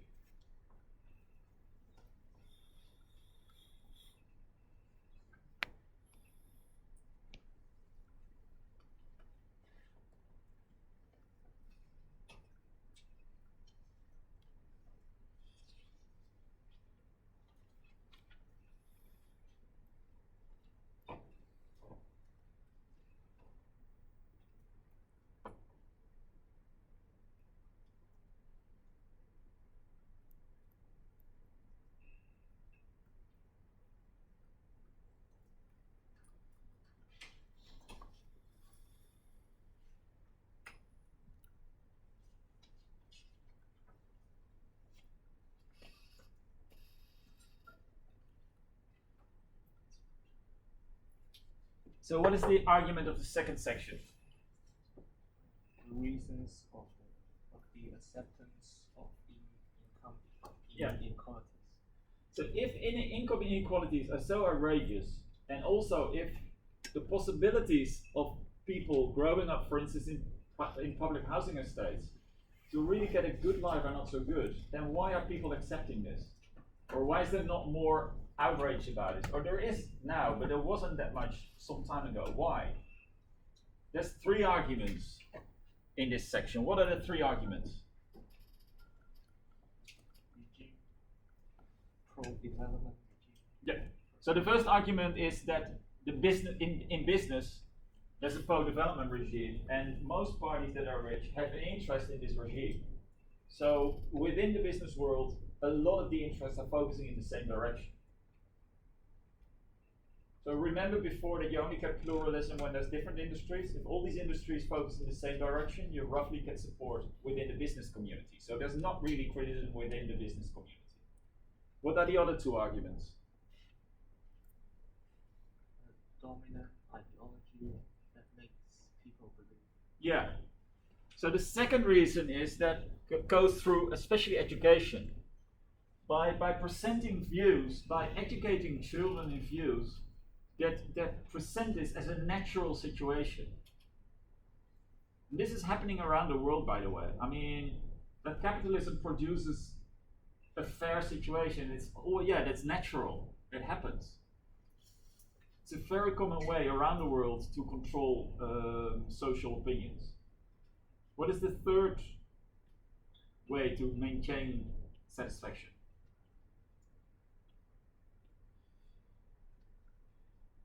Social welfare policies. Yeah. So that's social welfare policy. So on top of doing that, there's also a lot of social welfare policies. They don't make life of people great, but they take the worst away. And you can't also make, I mean, there is good healthcare in Hong Kong and it's free, virtually, right? And the hospitals are really good. There is free schooling. The downside is that the schooling in the free schools is not that good. That's, I mean, you, for instance, in Hong Kong, to go to university, A, you need to speak good English, and B, you need to get high grades. The chances that you achieve that if you go to a local school are not so big. So it's already selecting who can go to university and who not. Right? But still, it's free education. Public rental housing. Hong Kong is by now sort of the only place in the world where there's still so much social rental. It used to be around the world in every city, but now it's only Hong Kong. Right? Yeah, you can also not imagine what would happen if they would get rid of it, because where are people going? But it's quite remarkable actually. So this is a third way to keep satisfaction up, by at least taking away the most outrageous dissatisfaction. So the argument of the paper is, first of all, Hong Kong, because of structural characteristic of its economy and institutions, has enormous wealth inequality. And secondly, through three ways, the government for a long time managed to control dissatisfaction about this. But the argument also says that this has changed. Why has it changed?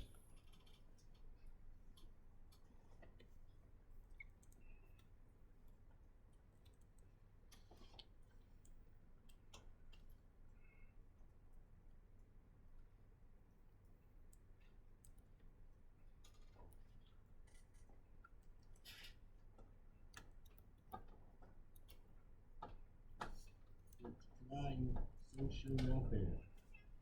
Sorry? The decline social welfare. Yeah, so part of it is that social welfare, maybe it didn't decline, but it didn't grow with. If the government would have just built more public rental housing, that would have helped. So that's part of it, yeah. What is the other part? Pressure of mainland and the other Yeah. So, just if you look at Hong Kong, what the effect of the enormous wealth growth in mainland China has just been outrageous here. So, you know that there's an enormous luxury tax in mainland China. That doesn't exist here. So, if you go to a Louis Vuitton store, it's much cheaper than when you buy it in mainland China. Nobody's checking at the border what you do, right? So if you look at the amount of ultra luxury stores that were being built in Hong Kong, so why are there so many shopping malls? Because of the mainland Chinese shoppers, right? And then in the shopping malls, a normal shopper or a shopping mall that works well has a cinema. A shopping mall that works well has restaurants. Well, at some point, shopping malls just started to close these things because they just wanted to build more Louis Vuitton stores because there was so much money coming in. So that's one thing, like mainland Chinese shoppers. The housing market has been totally unbalanced by the amount of properties that were being bought by mainland Chinese people, just really rich mainland Chinese people. And this so basically the system that this regime focused on started to work so well for the owners that it became untenable for the rest of society. It got unbalanced. There were too many expensive houses being built. The government kept saying more and more and more, we don't have enough land. Well, the government, there wasn't enough land for public rental housing because the government was using that land to build houses for mainland Chinese people. And there's nothing wrong about that as such, but those people were not really living in those houses most of the year. Those houses were empty. So they were just bringing a lot of money to Hong Kong that the government got, The government didn't want to use it, so it just put it on the bank because the economy was so volatile. And then the government told Hong Kong people there's no land for houses.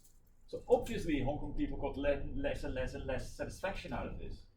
It's very understandable that they get dissatisfied slowly, right? So this, I mean, we're not reading this text I told you at the start, not because of Hong Kong as such, but it's such a good example of what a regime is and how a regime functions.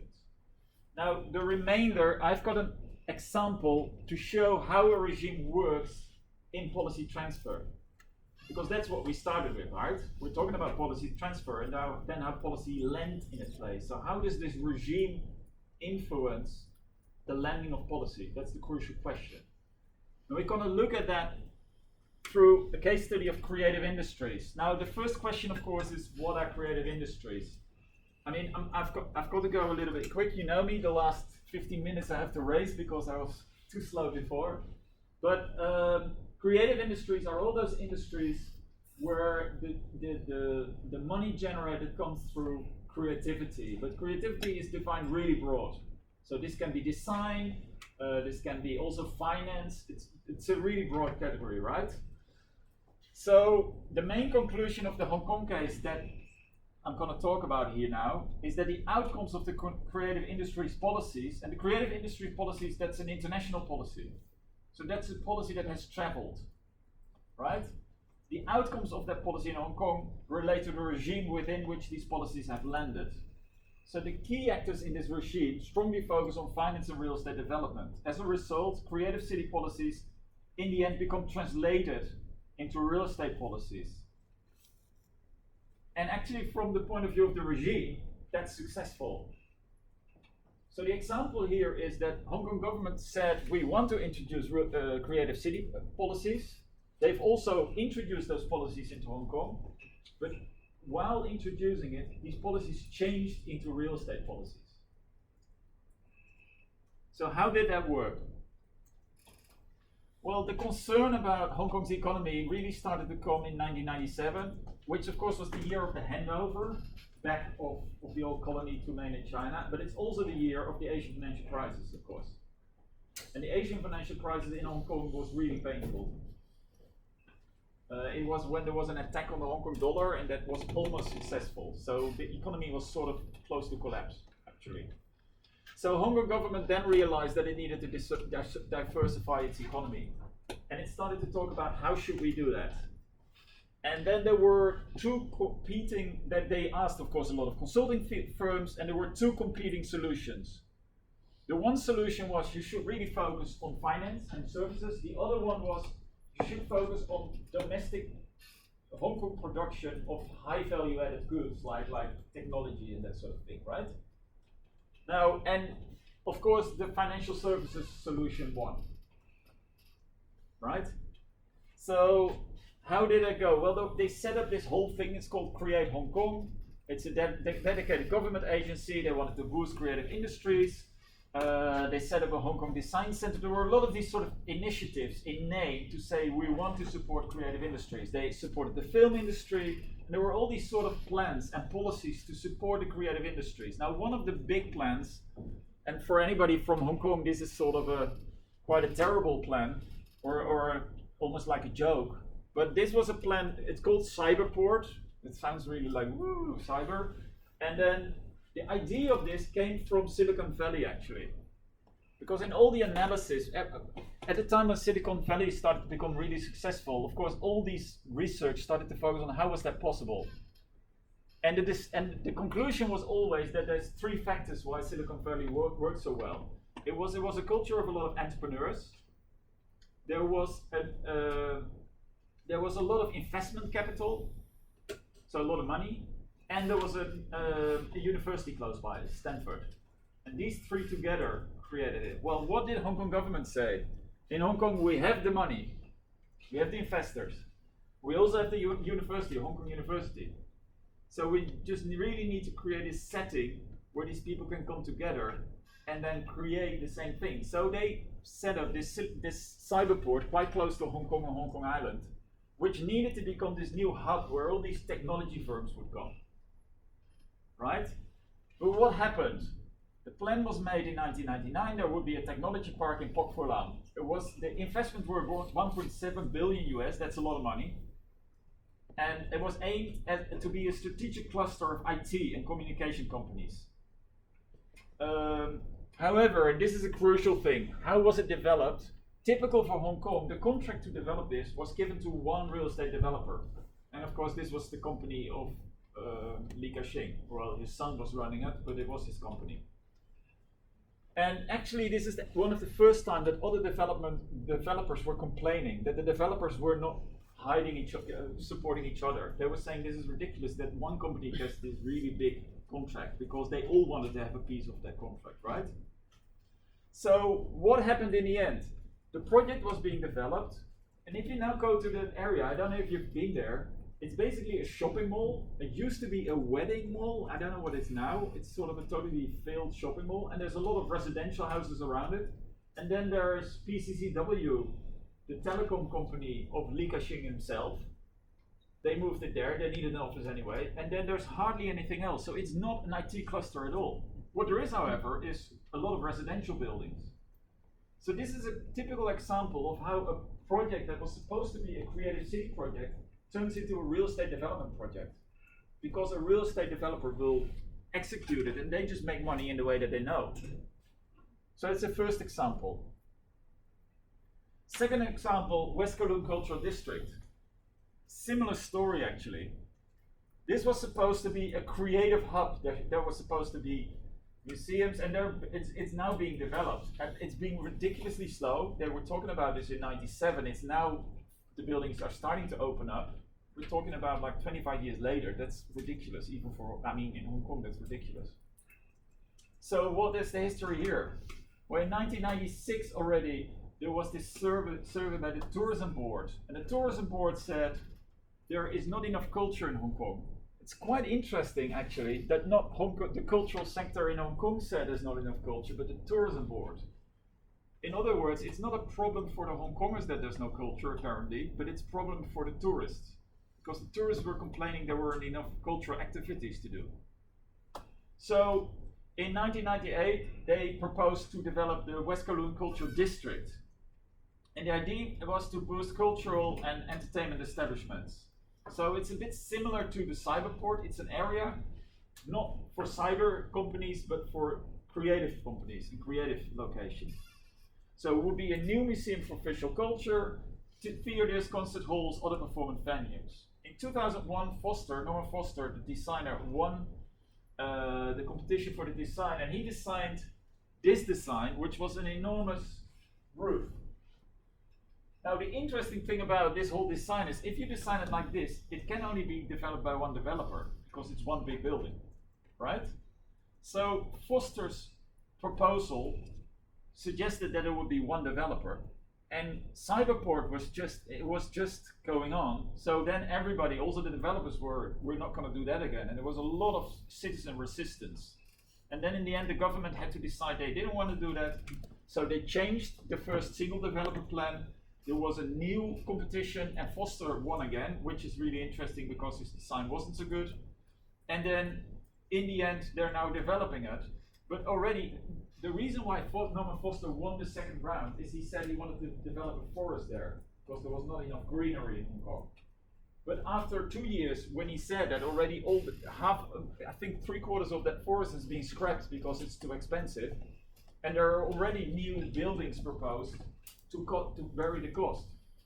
So already it seems to be that also this area is starting to become a real estate project more than a cultural project. There are a lot of new cultural facilities, but still it's being added on, all these residential buildings, all these other buildings, that it's just risking to become a real estate development project again. Why? Well, because the people behind the execution of these projects think like real estate developers. And the regime also does that. Third example of the same thing. Before the opening up of mainland China, Hong Kong really was an industrial city. And I think at that time about 50 to 60% of people were working in industry production. This industry was happening in these high-rises called industrial buildings. So this is an example of, these are these buildings. They're high-rise factory buildings basically. That's where all the, so when I was young, I would get dinky toys and they were made in Hong Kong. All toys were made in Hong Kong at that time, right? They were made in these sort of buildings. So, of course, when China opened up, it was much cheaper to produce in made in China than it was in Hong Kong. So all these companies within 10 years left. So all these buildings were empty. And if you now go into these buildings, they're really interesting. There's a lot of artists living there. There's a lot of creative stuff happening. So actually, if you want creative industries in your city, these are good buildings, right? There's a lot of creative industries. So what happened with those buildings? The first one is Hong Kong was a global production center with various industrial districts, and they have empty industrial buildings, and there's now creative business there. That's what I just said. So the law is that they are production spaces, so it's illegal to live there. It's illegal to have studios. A lot of things happening in those buildings are actually illegal, right? But still, they are, from a point of view of creativity, really important buildings for the city. So you would think that a government that wants to push creative industries, that they would want to support that, right? So what did Hong Kong government? In 2009, the chief executive announced possibilities for 6 industries: education, services, testing, environmental, innovation, and cultural and creative, to be allowed legally in those buildings. So you would think that's good, right? It's supporting, it's allowing something legally. So what happened within a year? 27 of those buildings were sold to what? To real estate developers, of course. So there are now hotels and malls in these buildings. At the same time, all the artists and the creative people that were working in those buildings, they are pushed out because they can't. The rents are rising so much they can't pay it anymore. So it's an example of where something that was a building that supported the creative industries, once the government starts to tinker with it, it changes into a real estate policy. So this is just one example, the factory of the same picture in Yip Fat Street, Wong Chuk Hang.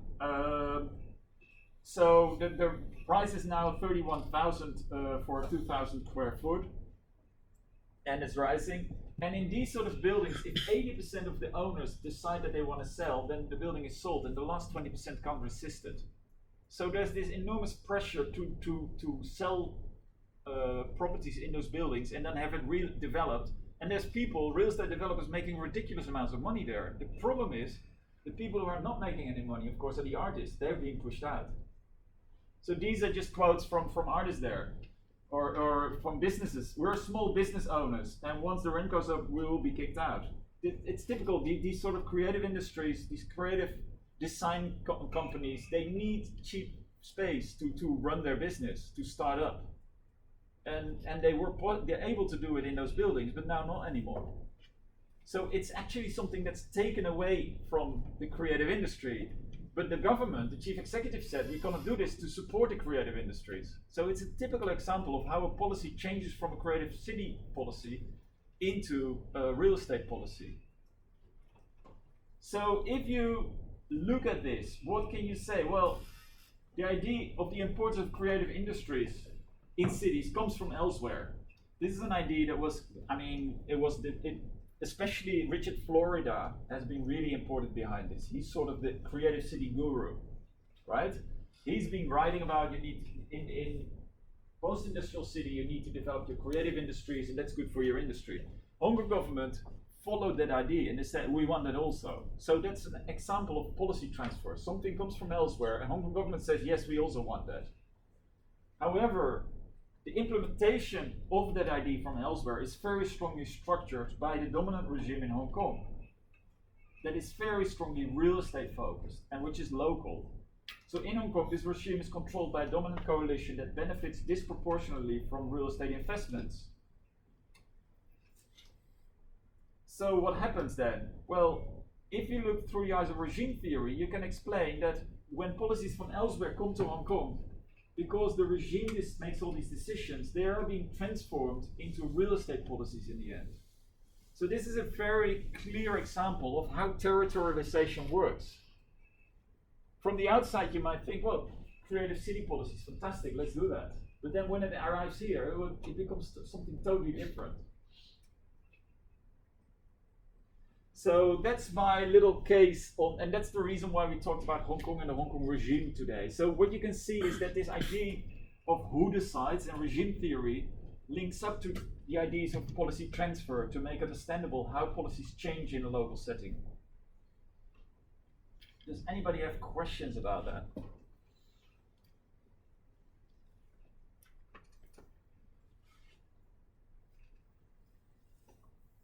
Anybody?